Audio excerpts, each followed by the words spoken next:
Transition is a worldwide, open-source, nonprofit organization that focuses on strengthening communities with the hope that, by doing so, these new, resilient, locally self-sufficient, and sustainable communities will be able to endure future crises.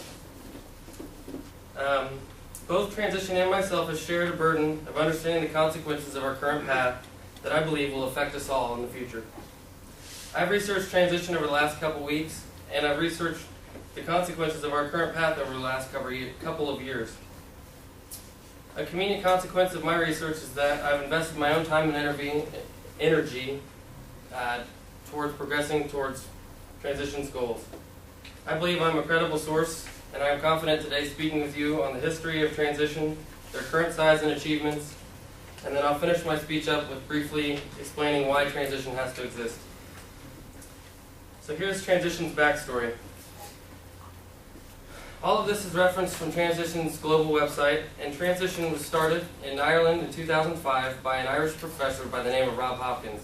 Hopkins and his students collaborated to create the Kinsale Energy Descent Action Plan, which was the first of its kind for a community planning strategy. This new strategy was implemented by the city of Kinsale in Ireland to address some of the many issues that they had been facing. It provided progressive solutions for problem areas such as food, farming, education, economics, transportation, and health. In 2006, Hopkins, armed with his brainchild, moved to the UK, and during that year his concept spread like wildfire and gained the name Transition. From there, community initiatives sprang up from around the world. In 2007, Transition unofficially made its jump to the United States, and initiatives began popping up in U.S. communities. In 2008, Transition US officially became a nonprofit organization, built a website, acquired a building, and hired employees. In the United States, Transition is growing almost as fast as they are achieving. According to the U.S. Transition webpage, there are currently Transition initiatives in 33 states, and within those 33 states, there are 126 community initiatives. For each community initiative, they claim that there are 2 to 3 other initiatives that are trying to become official initiatives within the community. I intend to add to that list by bringing Transition 2 here in Springfield. Found on Transition's global webpage, they state that their strategy is adaptive to individual community needs, but has several consistent goals. These goals are as following. 1. Reducing carbon emissions by working with local business leaders and government to find practical and profitable ways to replace current methods with renewable and sustainable sources of energy. 2. Strengthening the local economy by promoting localization of food, currency, businesses, and jobs within the community. 3.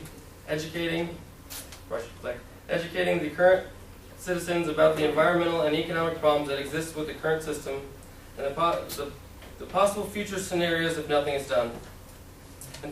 And how each person can make a difference, adapting and hopefully contributing to a more sustainable and solid community.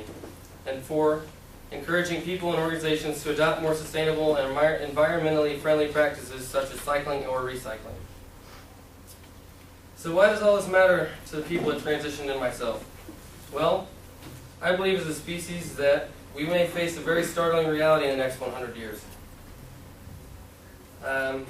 This reality is known as the inconvenient truth and was coined by former Vice President Al Gore with his 2006 release of a film entitled An Inconvenient Truth.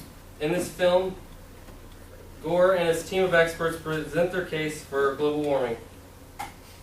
In 2010, Bill Gates stated in his speech entitled Innovating to Zero that the best scientists available have predicted that if every country around the world does not reach nearly 0% emissions by the year 2050, it will be too late, and by the year 2100, we will have too much CO2 and not enough oxygen to breathe, which would effectively end all human life on the planet. So, I briefly talked with you today about Transition's history, their current size and achievements, and I just explained why organizations like Transition are crucial to us all.